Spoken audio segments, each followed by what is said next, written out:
Hey, thanks for listening to our podcast. If you want to listen live in the central Indiana area, you can hear us on 93.5 FM and 107.5 FM. Back to you guys in a second on the Andy Moore Automotive Group hotline. This is why you're here. Let's drop some knowledge, everything you need to know, must listen part of the show right now with our friend Rick Venturi. Hello, Rick. Hey, John, how you doing, man? I'll tell you what, I'm listening to that energy stuff there. Boy, I'll tell you what, on a Monday sometimes I could use it because when on a beautiful day like today, I've been locked up all day, but it's been a lot of fun. Obviously, every game that you play, every win that you get is a big win. Different kind of Indianapolis Colts team, and we're in a little bit different situation. We're not used to being 2-1. Certainly, I was proud of that crowd. I think that crowd, did make a big difference. I think we can continue to make that 12th man. Same thing this week against the Raiders. Make that such a big factor.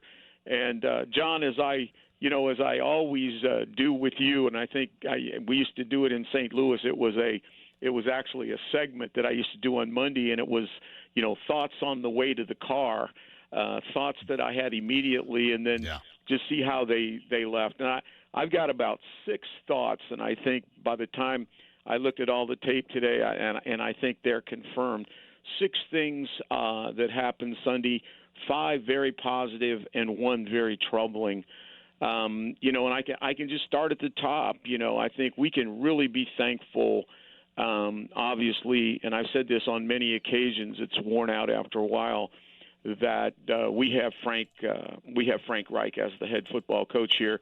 And he was smart enough to bring his buddy and complementary part in Sirianni as the offensive coordinator. And I say that in many ways. I think discipline was a key factor this week. And Frank doesn't do it with a lot of yelling and screaming. He does it with presence and accountability. But the penalty, the penalty distribution with 2 teams was overwhelmingly Colts. I mean, they had 10 penalties for 128. They erased 4 third down stops of theirs. I mean, on silly stuff, where the Colts were very sharp in that sense. So there's a discipline action.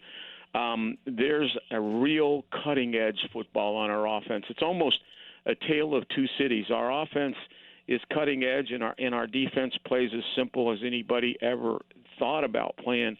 It's like 2 franchises almost. It's amazing to me you could be that different. But they come up with masterful game plans, player utilization, and development. I mean, Jacoby all of a sudden went from a backup who, everybody had doubts about, who was a 59% passer. All of a sudden, he's playing lights out. He's playing in the top 10 now, QBR. And, a lot of that is utilization. Mac, same thing, development. But Frank they come up with really good game plans to stress you, to attack you, to utilize what we have. Then I think, John, they adapt extremely well in the game. We've seen adaptations every week to where we come and we really finish strong offensively. And then I think that he does a great job in critical situations of making calls. Really, when you think about it, we've got plays schematically. 2 of them led to 14 points. The first one was the fake screen and the touchdown to Pascal. I mean, he just totally outsmarted their defense. I mean, they ran what we call a little switch wheel, and they fake screen, and the safety who's supposed to basically run with the wheel, he sees the screen, he jumps off it, and Pascal's wide open. I could have scored the touchdown. Then in the fourth quarter, when we're driving for 7, the 3rd and 1 call, and Frank's been exceptional on those 3rd and 1s, those 4th and 1s, with a lot of play action. Again, they're expecting run. They've got everybody loaded up there. We throw a play action. Pascal sneaks out there. All of a sudden, it's a big play down to the 5, and then we inevitably get the touchdown. And then the last play, really the RPO, which is a run-pass option to Doyle there at the end.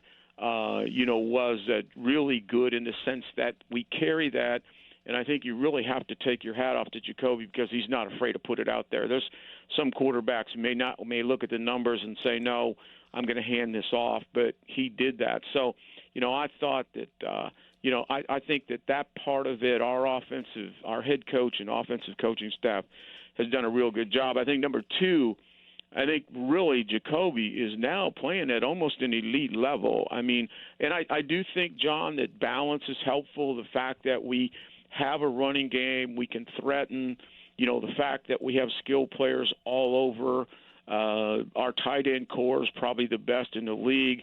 You saw them use Hines more. Hines had a couple really key plays as the specialist coming out of the backfield. That 1 3rd and 12 was just absolutely amazing by him on that check down. But, you start to check the boxes: smart, poised, tough, playing with the things that I said he had to do, very decisive, very compact, very accurate, and his escapability is just absolutely amazing. On the one critical drive that we have to go down to get 27, he has the great escape on that 3rd and 5, just great escape. I mean, they got him pinned, and that was a real critical first down. Obviously, this was the first big numbers game for him in a win, at 28 for 37, 75%. And that's what's impressive, is that he was a 59% career passer, and he is really pushing the envelope now. 310, 2 TDs, and absolutely no interceptions. He doesn't turn it over. He doesn't give it away. I think number three, I think Marlon Mack is really approaching. He's in the top tier. He's approaching elite. He's becoming an elite talent, even when they're stacked. And this team was stacked all day long. I mean, they played single high safety almost the entire day. I mean, they played 8-man front and tight up in there, at the expense of their pass defense, which, yesterday you saw probably two of the most remedial pass coverages in the history of the NFL together on one field.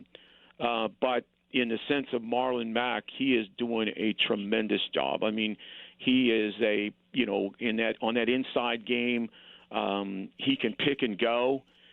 He'll take that pick step and then he'll go. And then the outside stuff, he's patient and burst. He breaks more tackles than you ever thought. And he's another example of this offensive staff bringing guys along and improving. We talked about Jacoby, but what about Marlon? Marlon came out with tremendous talent and upside, and I knew that as a fourth-round pick, one of the steals that we've made over the last 3 years. But he now has become a really complete player.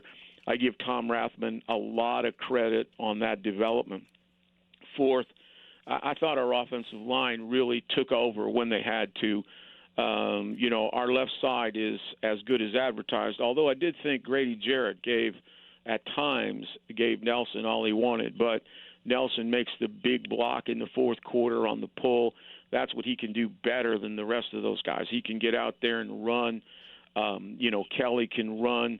If you want to see the value of our left side, just look at the very first play. I know everybody's got NFL Game Pass. Just look at the first play, and it just kind of shows the smartness of Frank. We get in like a double wing with Doyle out wide. We've got Pascal in there tight to the left. Doyle comes in motion. All of a sudden he cracks on the end, and then Pascal, who's our best blocker at wide receiver, he cracks. Anthony gets out and pulls and cracks. Nelson buries the nose tackle, and if you want to see somebody run, just watch Kelly, who was top number one pick, out on the perimeter, run a toss crack, and it's an 8-yard game to start the game, but it kind of gives you the little bit of the creativity, and it just kind of shows you where coaching really matters. And those guys are playing really well consistently. I think even with Jacoby and with the offensive line, my only caution lights at this point would be, how we would fare in a game. And I've talked about this, but we haven't been there yet, where you're down 2 possessions and you're in a true comeback game where you get in kind of a fixed game that you have to throw it. will our right side hold up? I think they have a chance to. I still think that's questionable.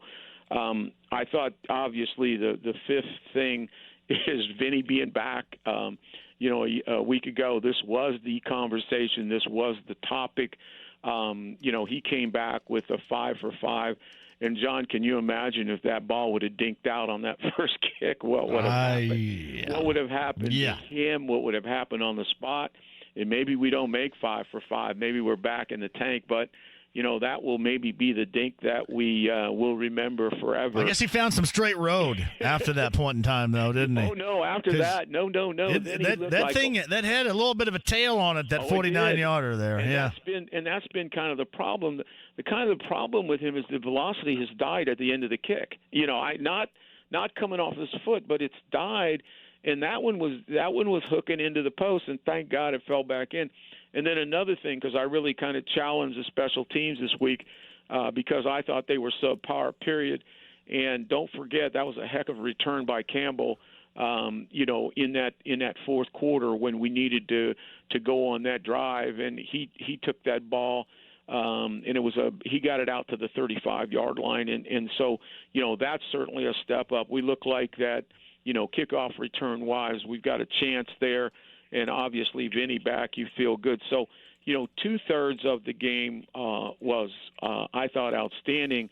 And then I thought number 6 on a negative point, and I've made these points so many times, I'm blue in the face, is, I thought defensively, I thought basically this game was won in spite of the defense, in no way because of it, because I know at the end there, Frank did not want to put that defense back on the field. They may spin it and say they wanted to, but there's no way. That 4-minute drive was critical. That 4-minute drive, and that kind of defined our whole offense, is that when we had to put it in there, we drove it, we key throw to make it.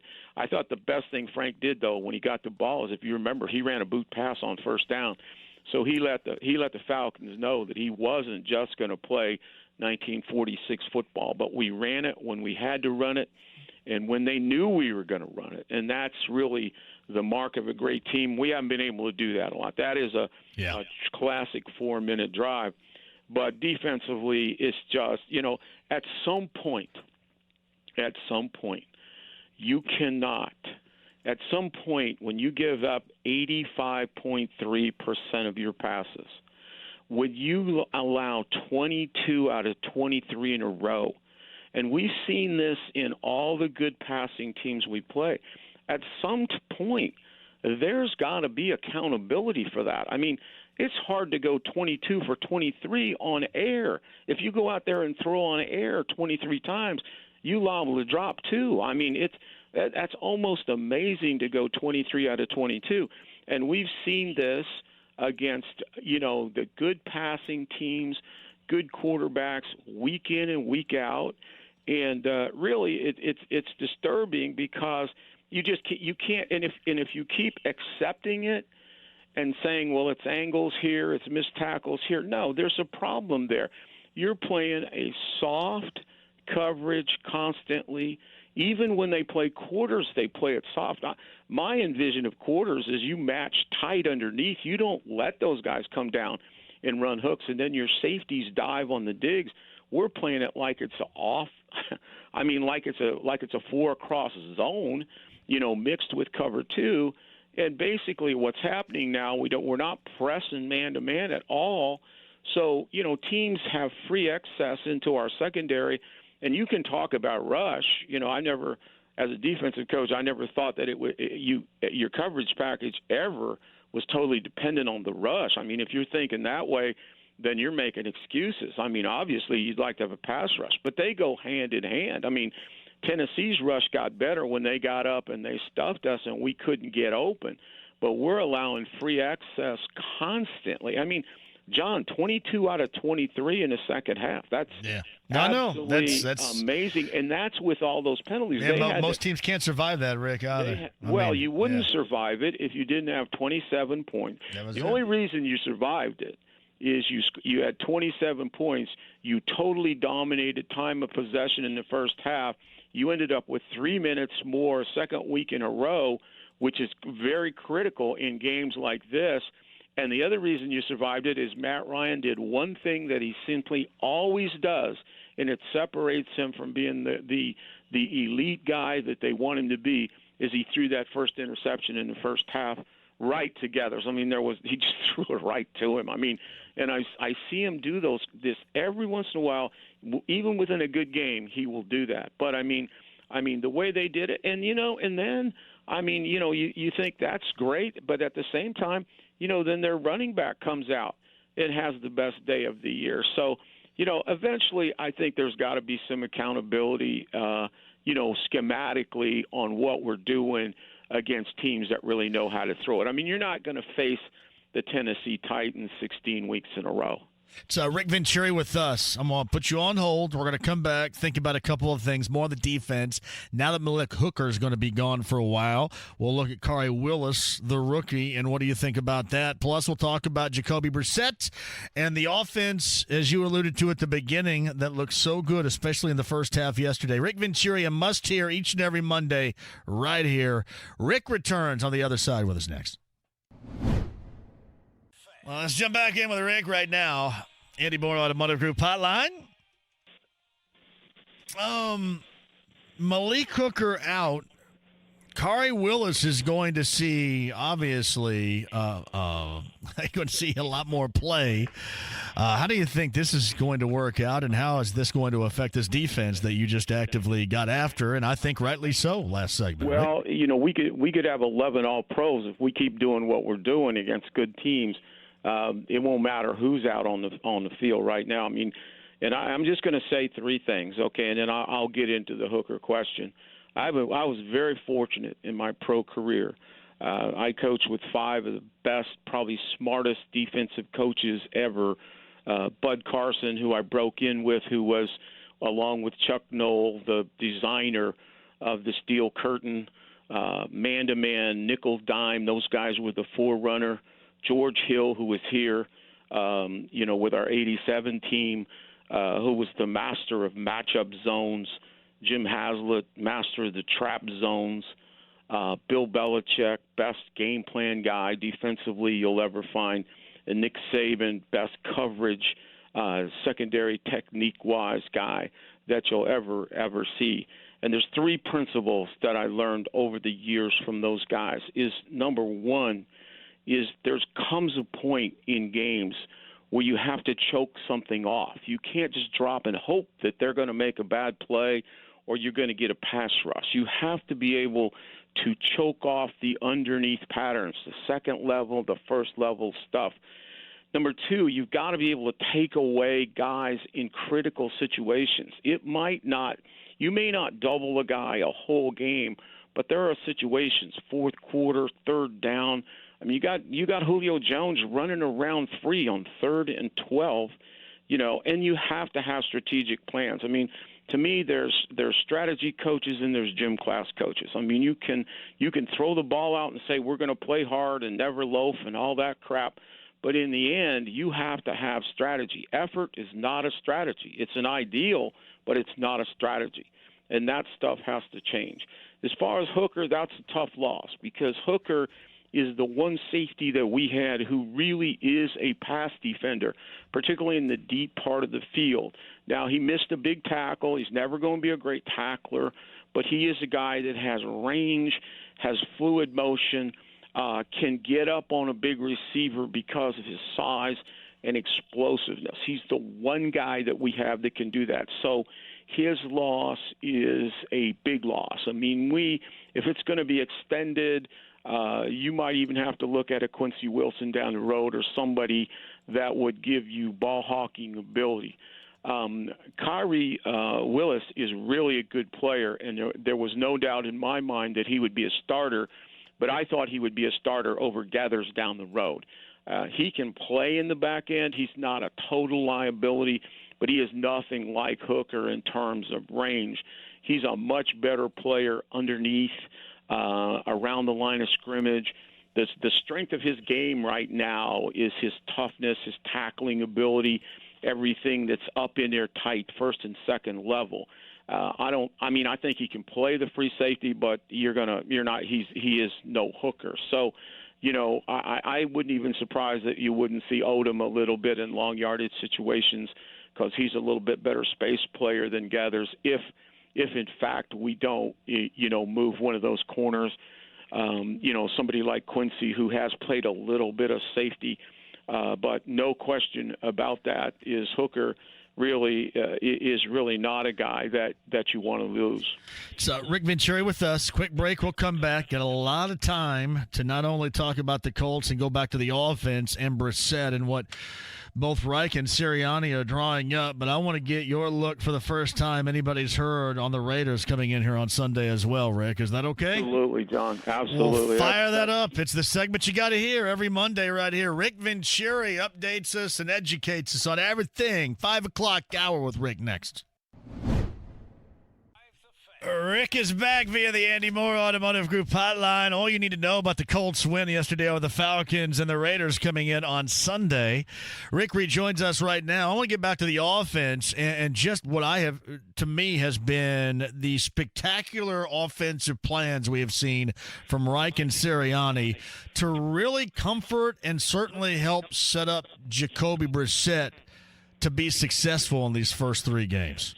Oh, John, you're so right. And, we were texting back and forth, and you said something that was very, very accurate yesterday early in that game, is we were able to give them problems with the run. I chronicled that very first run of the game, that toss. We were able to move that. I think that really helps. We've been a creative running team now for last year. And the first 3 games this year, very creative with what we do. We just don't line up and go. We do a lot of good motion where we come back and run to soft spots in the defense. We've been attacking players really well. I knew we could get after their defensive ends. I knew we could pound them and get up and through. We could get out on the edge at times, which we did. But you're seeing that design. And then I think what happens then, and this is what you mentioned, was then the play action is set. Play action is good almost all the time, but if you have real running game, which is established not just Sunday, but is established in the first 2 games, those linebackers are thinking, I got to get up there and stop Mac. I cannot wait at all. So, right off the bat, you had play action, a big play on the over route. I told you it'd be there. Atlanta's defensive design is a model T4 really from 2019, that underneath 3 deep zone all day, and we suck those linebackers up with that run fake, and then Ebron gets that big play over the top right off the bat, which gets Jacoby going. It's really the first chunk play of the game. And I told you, if I wasn't mistaken, that the chunk plays would come to the inside of the field because you would get those linebackers out of position. The same thing happens to us because we're very similar in our approach. And then I thought the other thing they did a really good job of, and this is so different than what we're used to, is they know that against those zone teams on first down, they're so predictable in that cover 3, or even when they play cover 8, they play it soft. They don't play very much man, no press, is that you can throw the ball quick. You saw Doyle right off the bat just going down there and run his patented hooks and pivots, boom, boom in there. They put Hilton in the slot. They've done a really good job of moving Hilton around. Hilton is no longer just the Z. He's liable to be anywhere. They got him quick throws in there. And then, they got up on the line, and when Atlanta came up and did show man-to-man, and my God, I could have read it for an hour. They got up and pressed single high safety, and that's when he threw the really nice back fade to Hilton, which then became a tacked-on 15-yard penalty after the play. But it was, again, it got Jacoby going because it was 2 chunk plays, the over on play action and the back fade to Hilton. And, we were, everybody was concerned about the chunks. Well, I said they'll be there. But also that underneath passing game and the quick screens. And what he's done, and this really wasn't necessarily there, this evolved in training camp because he wasn't, if you go back to training camp and watch it every day, he struggled at times. And then I kind of saw a turn about week 3 when they started really giving him that quick rhythm. And what's happened now is he's gotten really decisive. I mean, he's set up and he's ready to go. He's real compact with the delivery, and then the accuracy is there. But they're picking people apart. They're attacking systems, and that's something we got to worry about. I don't think the Raiders are very good, but John is extremely good on the other side doing that same thing. So, they're doing that with him. They're getting him out on the bootlegs just enough. We'll start a drive with the boot. He's really good on the edge running.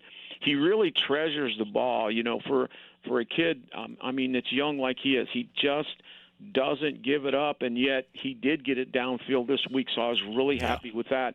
The other thing that's really helping him is he is really a smart RPO kid. And, what we mean by RPO is it's a run-pass option. In other words, they've got a zone read called. Not a zone read. They have a zone run called, but they have something either like in the last play of the game, or not the icing play, it was a quick screen out to Doyle. That's all built into the play. If they got 3 guys out there, he would have gone on ahead and run the ball. But they only had 2 guys out there for 3, and so he threw the ball out there. And he's doing a lot of that. He's throwing a lot of those RPOs. He's really good at it. He's not afraid to throw the ball off of it. And he, obviously our running game's so good. I mean, he had an RPO for the 2-point play, and he ran it. I mean, when do you see that? But they have really structured to him, and he's operated extremely well. And then you add the other dimension is he just escapes. I mean, they've had pressure at times. I mean, and he is like a wall back there. They hit him and they can't get him down. Again, that critical 3rd and 5 Sunday, one of those critical third downs that we had to get in that fourth quarter, and he went out and got it. So, I mean, right now he is playing at a very high level. I noticed that his, QBR has crept now up into the top 10, and it's on its way. So, I said that last week, and I meant it. I mean, he is now the least of our worries.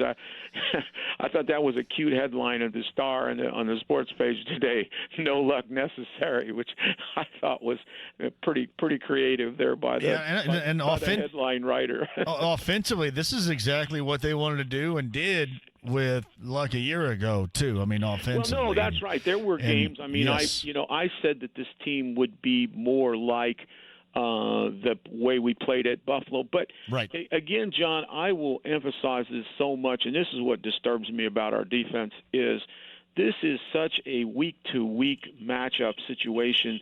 You very seldom will ever play the same team the same way twice. For instance, Tennessee game evolved into a much different game because they got up and pressed us, played a ton of man-to-man coverage, and it became a much different game, and it threw us just a little bit, but we were able to keep that running game going and made that a factor. But going into this game, you knew I said when Quinn decided to go for speed and simplicity on defense, what he really got is gashed all over hell and receivers wide open all over the field. I said that last week on your show. And that's exactly what you saw Sunday. And so this was going to be a game that you were going to come out and very much of a game plan like people use against us. You're going to throw the ball quick. You're going to screen it. You're going to play action and freeze those linebackers. And if they give you free access, no press, you're going to get over the top. And that's where this game is a little bit different. The Raiders are really struggling. They're not a good team. Again, we're the much better team totally. But, they can scare you because they've got a coach, who was able last year with nothing he scored 28. I mean, that thing was 28-28 in the fourth quarter. I just reviewed it again.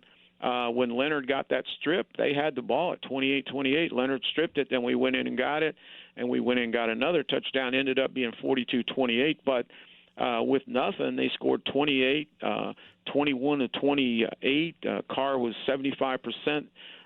Through 2 touchdown passes, and they rushed for 103. So, this is dangerous, in that I think John, and nobody understands this defense better than John. He was the head coach of the Super Bowl team that had the system that, played this a lot, although the Bucs played a lot more man-to-man than is advertised back then. But he's good there, and you got a quarterback who you never know what he's going to get. I mean, he can throw an erratic interception like he did against the Vikings to get the Vikings going Sunday, but he's capable of big games. He's athletic. Again, he threw for 75% against us last year and 3 touchdowns. And then on defense, the one thing that they do that bothers me a little bit is they're not very talented. I mean, for all the noise they've made in the last 2 years, they haven't really upgraded the team that much. The Antonio Brown, well, first of all, getting rid of Amari Cooper was one thing, but then the whole Antonio Brown thing has killed him because he was going to be a number one, and what they now lack is that number one. What they have is a team full of twos, and I like Terrell Williams, but he's a top 2. Right. And they don't have that one. They got a good running back now in Jacobs, the kid they drafted number 1. So I think that's who they wanted here, too. They had a great deal of interest here with him. He's a really good player. But, they don't. And they got offensive line. We can get into this here specifically. But, but what they do on defense, and they really don't have rushers. Farrell, the kid from Clemson, I mean, he's an active, hard-playing guy, but he hasn't shown very much. What's the kid's name that they got? The one guy that gets some sacks, I have a hard time saying his name, is the Mayawa kid. He's got 3.5, but they don't really rush it very well. They've got some pretty good linebackers. But you know what? I think they do have good corners. I mean, I think Conley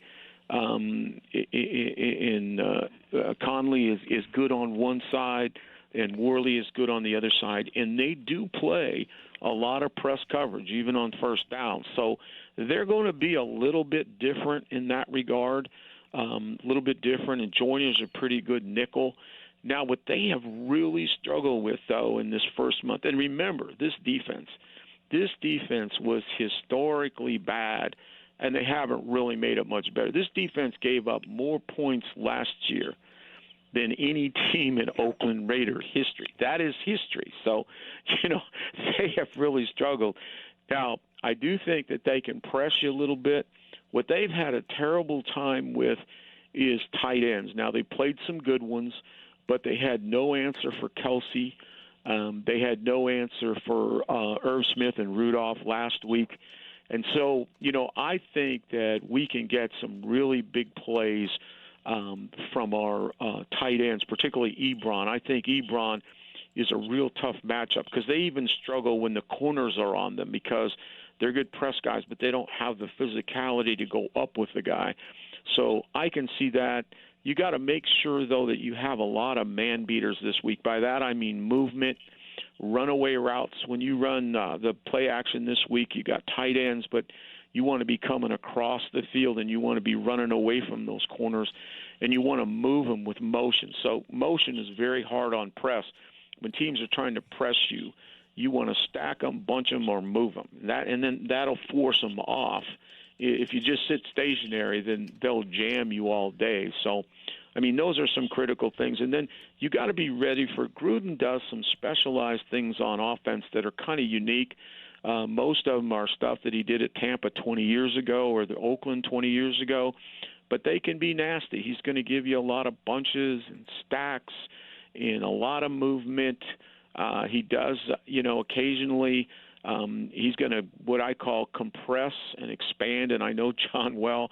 He'll compress the formation. They'll all be tight. I call them look like coveys up there, double slot, and the next thing you know, they're expanding high. They like to get that secondary down tight and then explode on them, and again, a lot of screens, a lot of quick rhythm.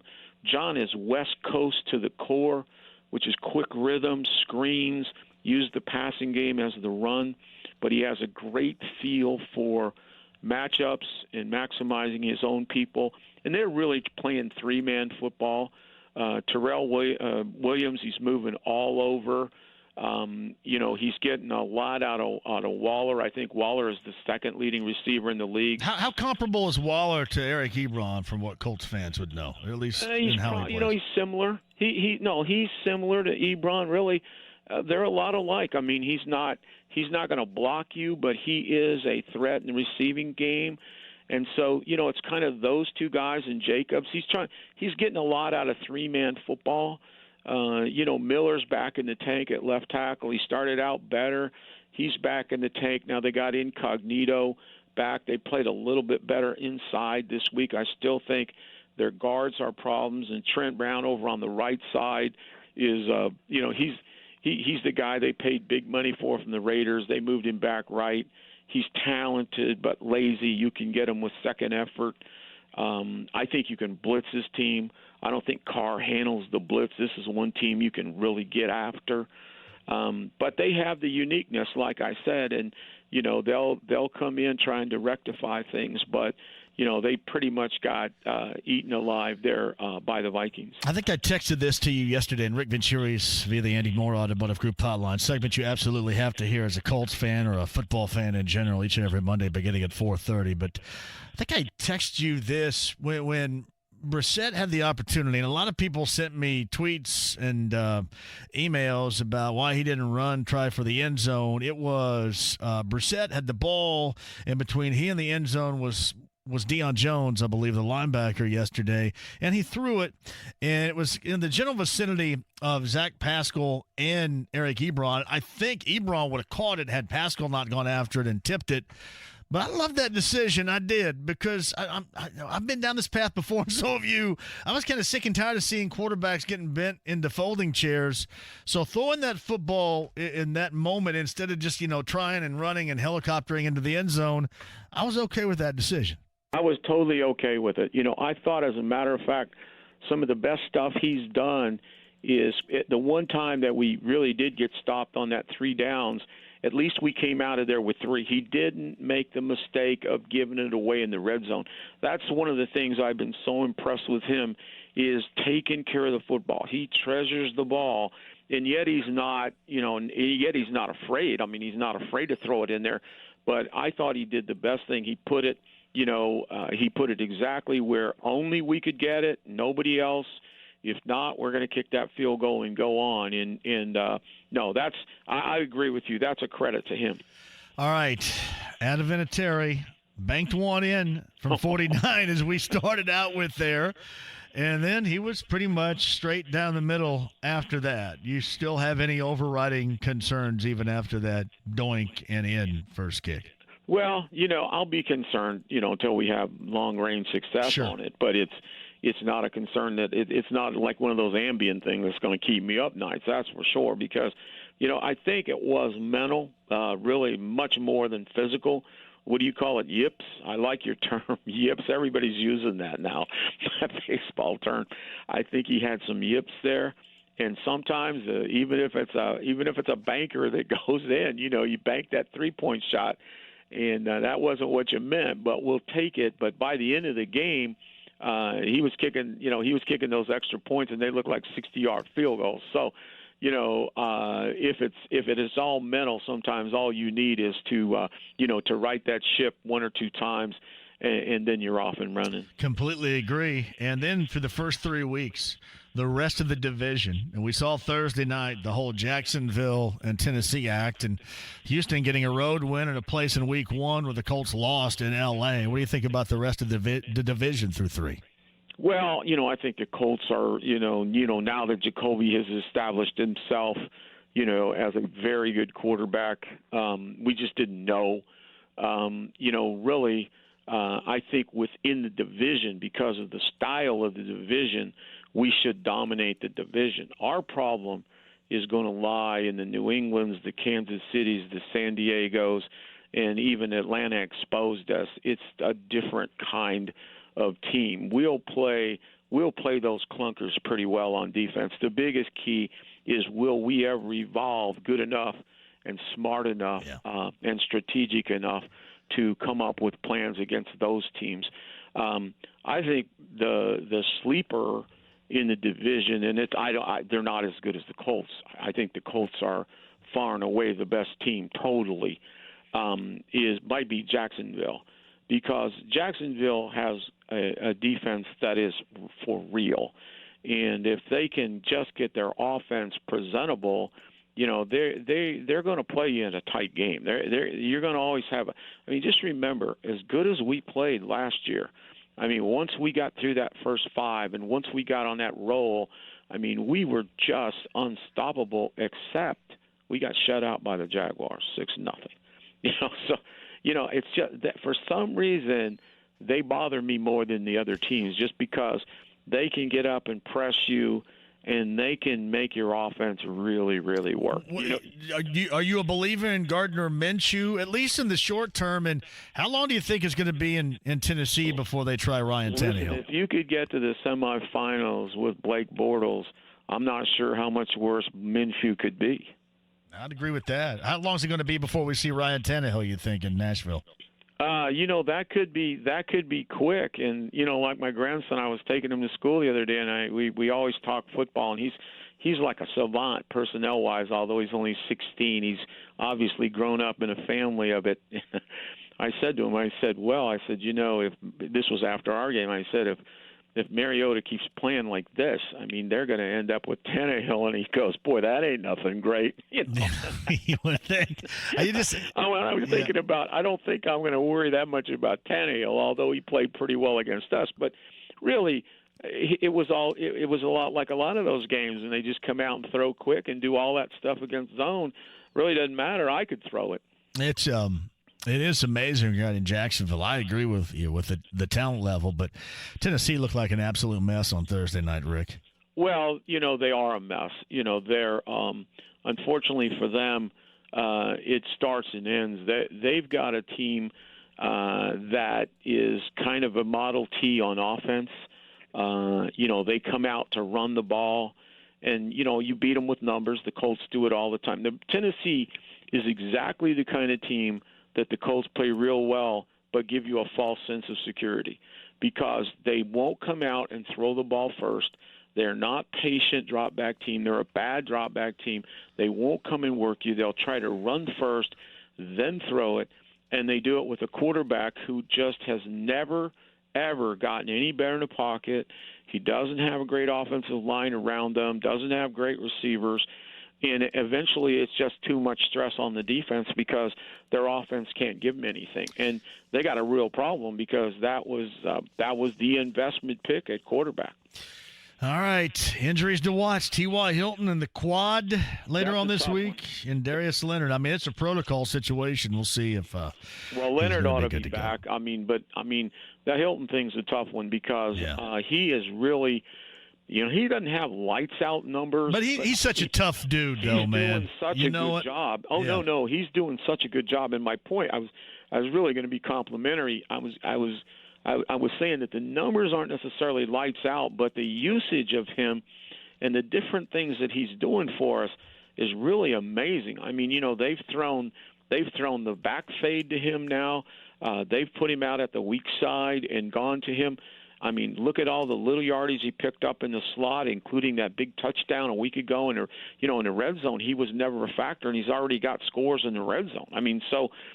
He means a lot to us. And those young kids are good, but they're learning how to play, and they're finding that out. We're finding that out, and we'll just have to see. But I think this week going into Oakland, this is a big game for. I think our inside receivers. I think our tight ends, particularly Ebron, and I think he can make big plays this week. I don't think it's just the short stuff. Jack will handle that. I think you can get Ebron isolated on players and get him for the chunks. I also think you can get Campbell in the slot and get him down on the field. Their safeties are tough kids.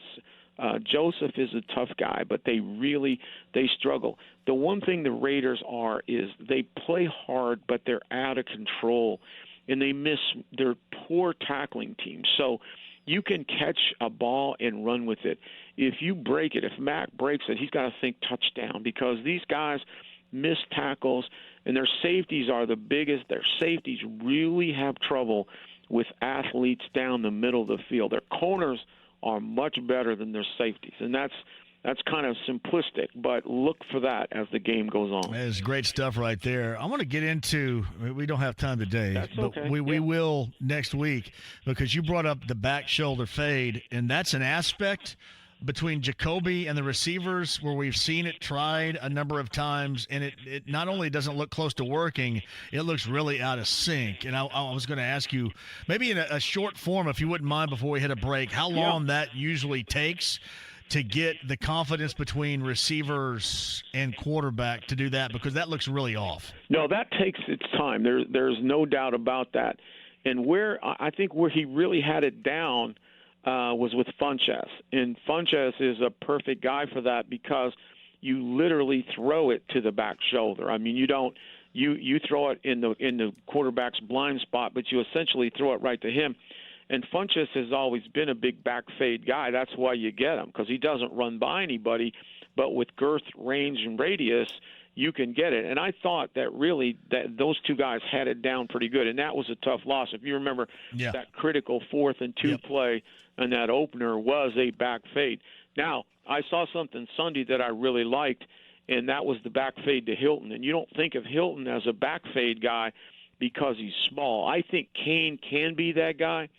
But what he did with Hilton is what you do is you let Hilton push the guy with speed, and Kane can do the same thing. In other words, you get that corner turned and get him running up high on you, and then you simply underthrow it to him. You know, it's different.